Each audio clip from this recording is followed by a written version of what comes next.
you started racing about the time that I did. This was going to be your Valentine because oh my God, this is one of our favorites. I mean, we've gone from Allison Morris, young up and comer. We've gone to Jen Brinson there in Florida that just continues to thrive and make this sport so great for so many people. Now we're coming back to Texas. One of our favorites. Oh my goodness, this could be a Legends edition, quite frankly, if we really wanted to do it that way. It's Teresa Gural. Teresa, how are you, my friend? Well, hi, Rodney. Hi, Bobby. What an introduction. Oh, but that's twice. That's twice. You got that twice tonight, Rodney. Good Lord. I'm really, you're my Valentine's. I mean, that's what I have to do. You guys are doing such a good service to all of us.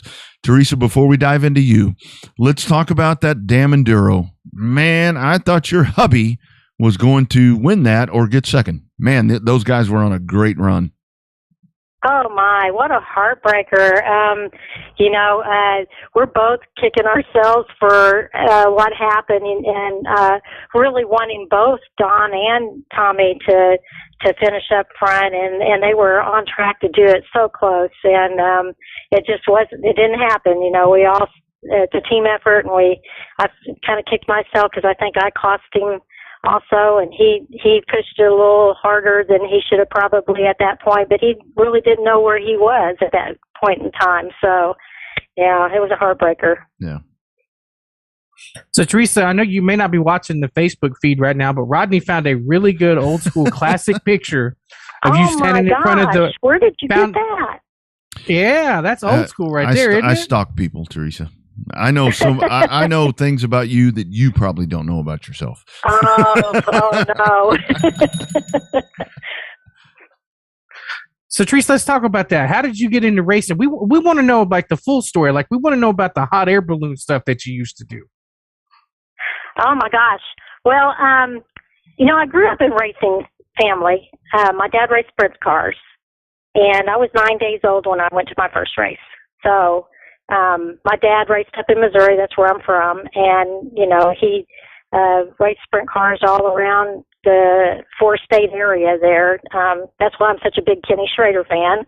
But anyway, my brother raced motocross. And, I never even conceivably thought of racing cars back then because women just weren't even really allowed in the pits, pretty much. So I always spectated my dad and my brother. And when I got in my early 20s, I got involved in hot air balloons and got my commercial license and started racing them. It's kind of funny to even say they're racing, but they actually do have competitive events. Yeah. And really enjoyed that. And a semi truck on I-35 kind of rent that for me in a wreck. I was with a passenger and hurt my back and had to set out of flying for almost a year. And so I started going to the racetrack as entertainment while I was mending up, and that's what got the bug back into me. yeah, that's all it takes right there. It's usually something like that kind of puts that spark into you. So speaking of that, I mean, because you and I think you and I actually started, weekly racing. I think the same year, if I'm not mistaken. But so it was 1993. Oh, okay. What year you started? I was 94 I ran, and then 95 I was more full-time. But just a couple of names for you. Let's talk about our man Jim Pallas.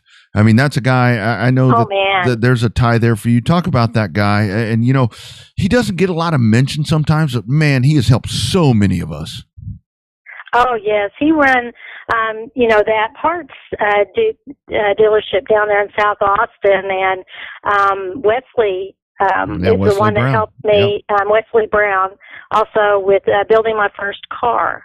I bought a car, an old dirt car, and it needed upgrading bad from a guy named Pete. I can't remember his last name right now, but anyway, so it needed to be upgraded. I thought I was going into the street stock class, and as happens in racing a lot, they moved everybody up in the classes because of how the classes evolve, with the changes in the rules and so forth. And so my car was already pretty much 80% done or more. and it turned into the super stock. So it's like, well, let's give it a go. And so I had a lot of fun my first year, but I learned. And boy, Longhorn is a track to learn on, isn't it?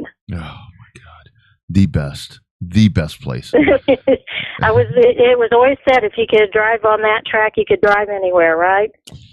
Yeah, and that's very true. I mean that place. I mean, so talk about that. I mean, so what that for you? I mean, because it was one of those years where everything would switch over. It's like every 4 years the super stocks and street stocks would kind of just whatever. Did you know at that point what you were getting yourself into with that super stock class at that point? Because man, you had people in that class. You had some veterans in there that really cut their teeth at that place. Oh man, it was like I had trouble with my car starting out, because we were also novice in keeping the car competitive, right. And even knowing what stagger and tires to put on, and the very basics. And if it wasn't for some really good people like Jim Pallas and H.E. Nauman and his brother Robert helped me, David Umscheid helped me. I have so many people that stepped in and really gave a hand in helping get something underneath me that I could drive at first. And once that started coming around, I really worked on then trying to hone in my driving skills. And early on, I went out and did driving school in Charlotte. I actually drove the Charlotte track for a week with Andy Hillenberg. That helped out a whole lot. I learned so much there. Yeah. And then, we turned into the late model. So that's how it evolved. But yeah, I got bunged up quite a few times in that whole process. It's a learning process. Yeah, that's right. So we know you enjoyed racing at Longhorn, but then, like you said, when Thunderhill opened, you kind of came into your own, running the full-blown limited late models over there. I know at one point you were dubbed the first lady of Central Texas stock car racing, and you seem to hold that mantle quite well. But talk about your progression as a driver when you moved from the little tiny bull ring at Longhorn up into that 3/8 pretty fast Thunderhill Raceway. Oh, wow. That was like the best. Driving Longhorn, you had to really learn how to negotiate the potholes and the turns and negotiate. The guardrails. I love that. Avoid. and moving out to Thunderhill was like heaven in a race car, and I was really fortunate, that Tommy and I got together not too long after that, and we both kind of progressed working with our cars, and he helped get mine a lot better too. But we raced, what was it, a year or two before we actually got together as competitors on that track too, and we've got to be one of the first ones to drive on that track before it even opened up, testing it out and everything. So, Thunderhill was a wonderful facility, and both of us arguably would say that was our track. We probably put more laps on that track over the years than arguably most anybody. Yeah, no doubt. So, Teresa, quickly back to Longhorn. The first year that you raced there in that super stock class, do you recall how popular you were at that place? Because you would come out in that 25 car, and you were like, and full crowds. Lord knows we did. Everybody drank cheap beer at that place and ate that good Sam Hill food. But you would come out, and that place would erupt when you came onto that racetrack. Did you have any idea at that point what exactly the footprint that you were putting on the history of Longhorn Speedway? I didn't probably then as much as I do now, because, the thing that I loved most about, the fans and the crowds there was the little kids. They were so supportive, and the girls, they just light up their eyes. They come and, ask for my autograph and stuff, and talk to me, and I talk to them and develop a relationship. And I've got some a whole box of memorabilia of stuff that these kids gave me cards and drawings and things, and Awesome. that meant more to me, just that. And when you're driving, you don't really hear the crowd so much Yeah. until you get out, Yeah. so I could feel them cheering for me, but I'd have to be honest, I didn't really, the fans were always, had a really good crowd at that track, always. It was really good to see that, but I never really knew who they were always cheering for during the races. Yeah, no doubt. Man, you were up against some heavy competition at Longhorn. You had Terry James racing. You had Rob Nauman. You had H.E. You had Steve Sims. Tommy was racing. Jake. I could probably name. Yeah, Jake was up there too. Oh my I mean, God. you were going toe to toe with some of the heavy Bobby Joe. Yeah, freaking Bobby Joe. Yeah, yeah. He'll teach you how to stay in your lane real quick. Oh my goodness. So let's talk about that. Like Bobby was talking about, you make the progression. You go to Kyle. We all go to Kyle. I mean, we had to go to Kyle. So then Tommy, let's talk about that. I mean, he was really solid there at Longhorn, as well, for a lot of years back in the hobby stocks and all those days before you and I ever got behind a wheel of a race car. For you guys, I mean, what a great couple, and still for you guys, especially on Valentine's Day, for you guys to still be going strong. You're right there by his side. Man, talk about that relationship. It is so cool to see what you guys have built. You got kids. I mean, how cool is that? Oh, well, I can't thank God has really blessed us so much. We went through a lot together. Sure. Yeah, it's been a ride all along, but the one thing that's been the constant glue for us is supporting each other in our racing. He as he jokes with anybody, especially women, is that they haven't found their place in motorsports. He couldn't have found somebody any more into it than me, as far as he helps me and I help him, and that's just the way we've always been. And he's quiet, but he's not. He really knows his stuff. I can't say enough about how there's just not a lot of people that can build a car and an engine like him. And in fact, whenever you asked me, I was like, "Why are you asking me to come on the show?" I was thinking you were asking for him. Well, we'll do that at some point. But yeah, because he's got a memory and knowledge like no other. He can tell you, years ago exactly what lap and race. I've slept too many times, and I maybe drank a few too many beers. I forgot a few things since then. That's why I love this lady right there. That's why she's my Valentine right there. Yeah, we've had some times after the races, making sure that we talked about everything that happened and got it all straightened out before morning, right? Yeah, that's right. That's exactly right. Yes, we have. Yes, we have. Sorry, Bobby, kind of stepped on you there, buddy. That's good memories right there. I forgot about that part. That's a lot of good stuff. Teresa, if we can get Terry James to talk on this show, we can get Tommy to talk on this show. He may have to have a couple of beverages before he comes on, but we can get Tommy on to get him to talk. But speaking of you and Tommy, when you guys teamed up together and started going strong, you guys started touring with TSRS, and you guys had a good amount of success with TSRS. What was it like for you getting to spread your wings a little bit? Obviously, you had the Longhorn days, then you had the Thunder Hill days, but you got a chance to race in San Antonio, Corpus, Houston. Which one of those tracks suited your driving style the best? Oh, wow. I love TSRS. Both Tommy and I really, really enjoyed the traveling, the camaraderie.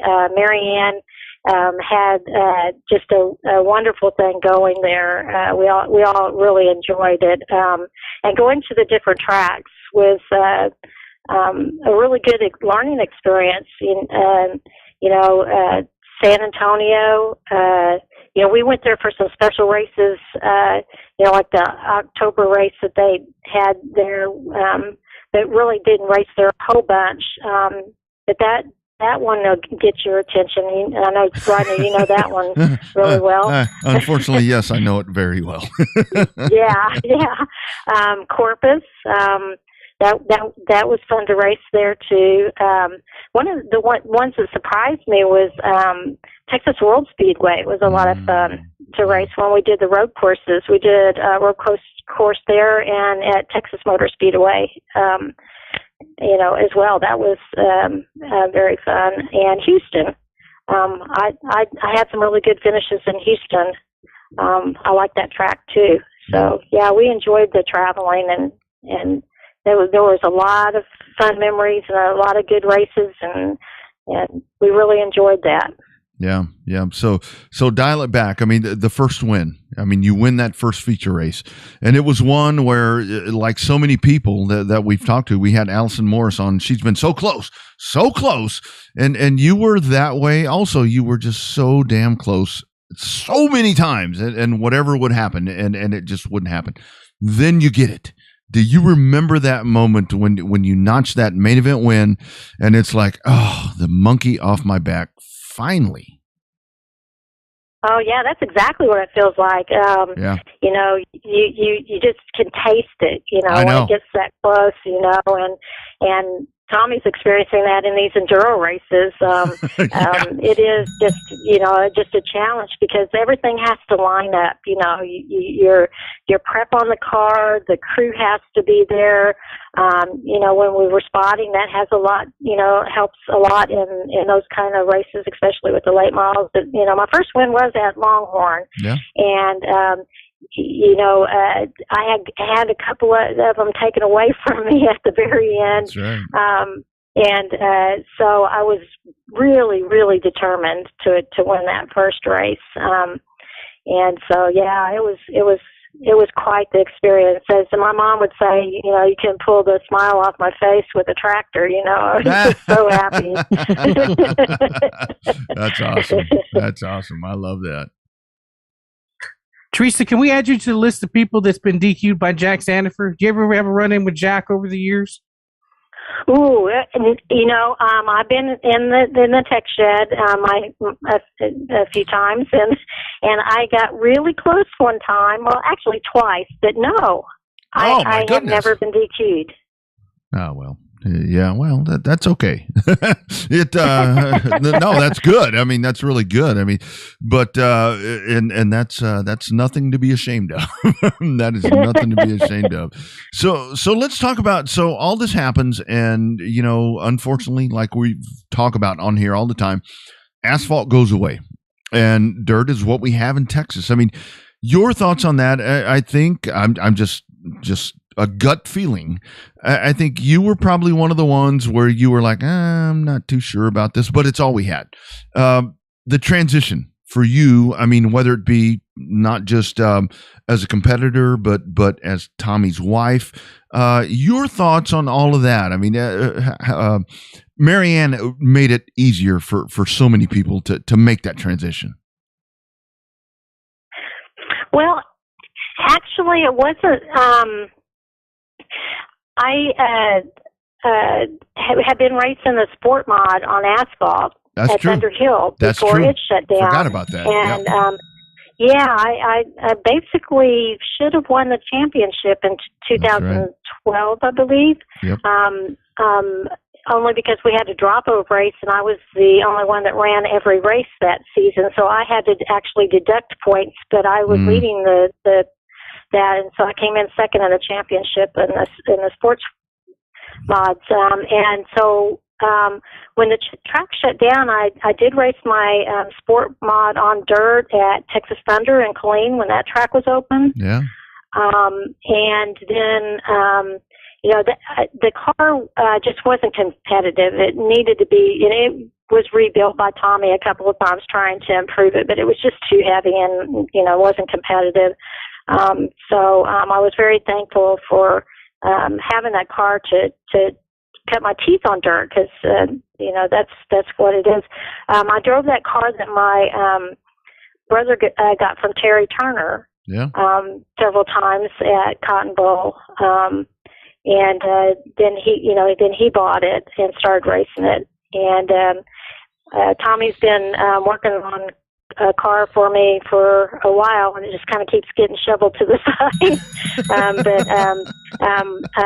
Wouldn't be surprised if you see me back out there racing again. Man. That's my plan.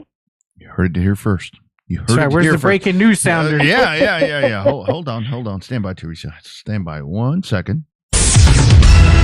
Twice in one show. I know. Man, that's cool. That's good stuff. So let's go the family. I mean, Kendall. I mean, you guys. You come out. I mean, this for you. We talk about it on this program all the time. It's all about family. It's all about just being at the racetrack, not just your family, not just the Gural family. It's whatever racetrack you go to. This thing is so contagious, and you can't get away from it because of that. Community, family, all of that. That's why we race. Oh yeah. Kendall's. I think she started when she was 9 or 10, being the trophy girl. And Marianne's been letting me drive the pace truck with her, and it's quite an experience for both of us to be involved at the track that way together. Melissa, she's a musician, and as Tommy says, she hadn't found her place in motorsports, but that's okay. That's okay. It's not everybody's thing. But we certainly enjoy it as a family, and so I'm so happy about that. And Kendall's she's quite the softball player, and she's right. starting to travel. Yes. So you just kind of have to pick and choose. That's one of the reasons that I haven't been out there as much as I'd like to, because she's off playing in tournaments every other weekend, and starting to travel out of state, and really getting involved in that. In fact, Allison and Chris, I didn't realize it, but one of her teammates, his dad races motocross and knows the Morris family very well, and Andrew Short. Oh yeah. So. Oh, that's right. Yeah, he lives up there. That's right. I forgot about that. Yeah, it's pretty crazy. So we're sitting there, watching the softball and figure out, we kind of know each other through mutual. Yeah. But his daughter Emma pitches on Kendall's softball. She plays on the Blaze team, is what the name of her team is. So we really, really enjoy that as well. So we're kind of having to split our time up. Yeah, that's right. Man, I forgot about him. Awesome. All right, Teresa, we can't let you go until you tell us the beetle story. That time the beetle was stuck in your helmet. Roddy and I have heard it a couple of times, but we think it's one of those revved up stories that'll be pretty good for the rest of the world to hear. Oh man, that's funny. That you remember that. I was going to say that tells a high five story too, but we'll do the beetle story. You can tell that too. Yeah, y'all should.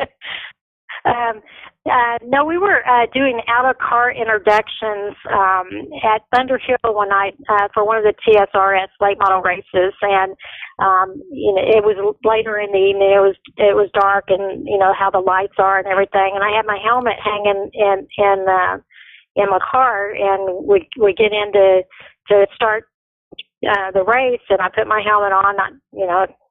Everything was cool. I started going and driving in the race, and I started feeling this sharp pain in the top of my head, and it just wouldn't go away. And Andrea Mangum was my spotter. I was like, man, I'm having just this sharp pain in my head, and it was, messing with me, and it just kept getting worse and worse and worse. And I was like, maybe I should pull off, because it got to the point where I felt like it would, like it might have been an aneurysm or something. Yeah. But anyway, I endured and finished the race. And when I pulled my helmet off, there was a June bug, and it had literally dug itself into my scalp because the helmet was pushing down on it, and it was trying to get out of the helmet through my skull. Yeah. Oh my goodness. Oh man. I always called my headaches under the helmet a hangover. Is what mine usually were. But man, that's great. I mean that is so cool. Well, not cool. Cool now, not at the time. But wow, that's crazy. Oh no, it wasn't. It was painful. Those June bugs had some pretty strong legs, and I just couldn't get to it, to even try to deal with it. So I just had to drive the whole race with it digging into my skull. Yeah. No, what a mess. Jeez Louise. So Teresa, do you realize? I mean, because seriously, I've watched this for so long, and we've talked to Robin McCall on this show, and she was like a trailblazer, and you came in. I think when you came in, and I want your thoughts on this, because I think when you came into racing in Texas, especially with starting at Longhorn, then transitioning over to with TSRS, like Bobby said, you were the first lady of racing. I mean, you were the one. There was not another female that pardon my French, had the balls to do what you were doing, and I'm sure that there were hurdles there for you. Now that you sit and watch with all the diversity and everything we saw Busch Light today with the big push out for the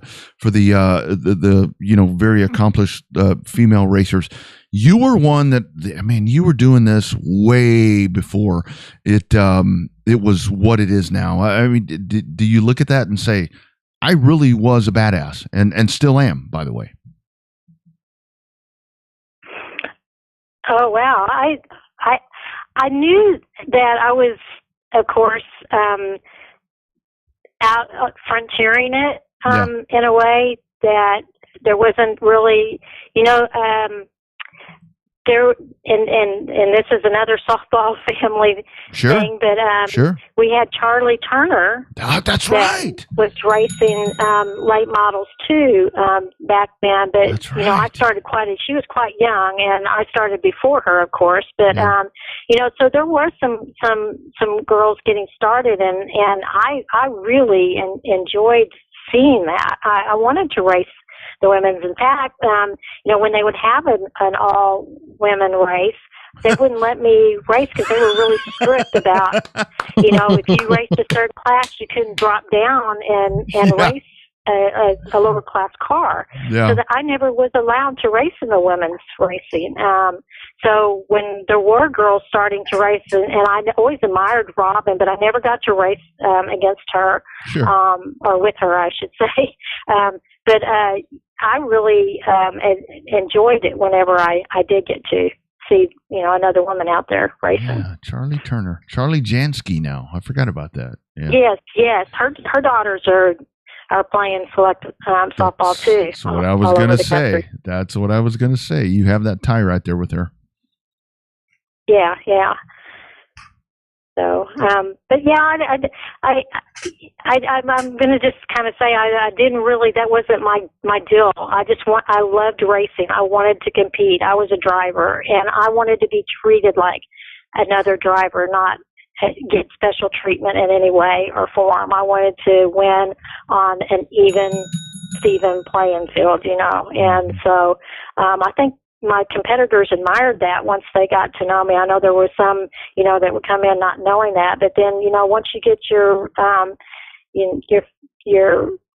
feeding on a reputation that I'm not going to try to wreck you and, or be an adversary and race you hard and even, then, it was a lot of fun. I loved getting to that point in my racing career where I could know my competitors and race them. That's right. See, Rodney, we are making history tonight because there is actually somebody on the show that has actually raced the high five other than myself. That remembers how good the high five used to be back in the day. Teresa, tell that story, then I'll tell them what happened the week after you got a chance to race it. Well, that was quite a humbling experience and I appreciate you letting me to drive that car, because like I said, I always wanted to go out and race different classes than the one that my car was in.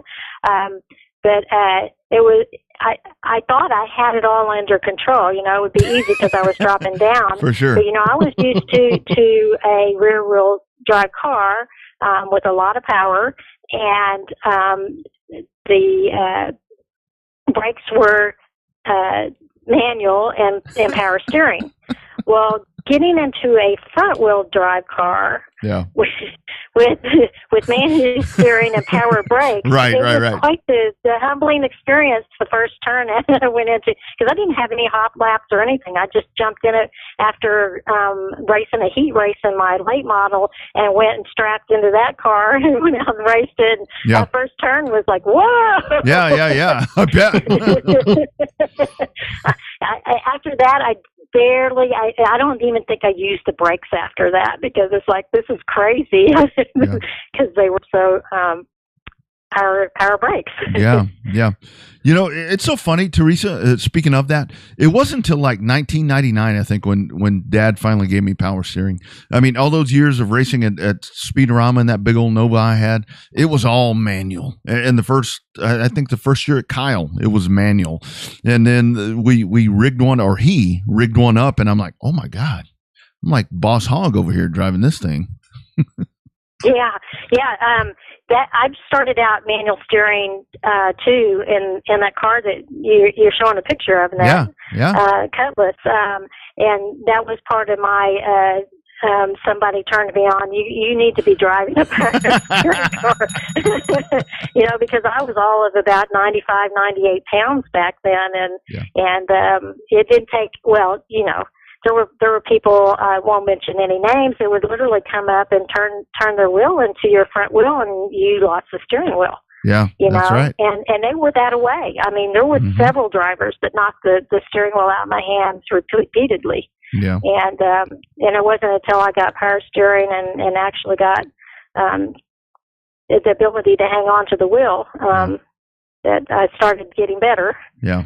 So. I have to ask you, you kind of alluded to it earlier. How crazy were we back in the day when we'd sit out there and drive these cars, race and get done? We'd stay at that damn track till like 5 a.m. What in the every week? Not once a month. Yeah, I know. It was like a ritual, wasn't it? It was called out at the polls, right? Yeah, they would kick us out of the pits, and then we would go stand under the pole lights in the parking lot. Good times.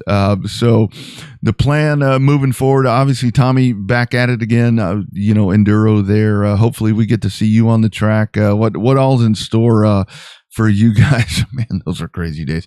What all's in store for you guys in 2022, I guess it is.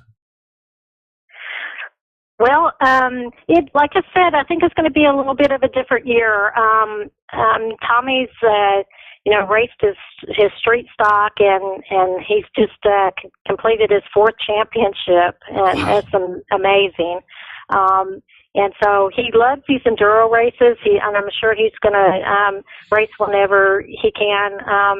But we're looking at giving me a little time and back in the race car. And probably in the sport mod. Yeah. And then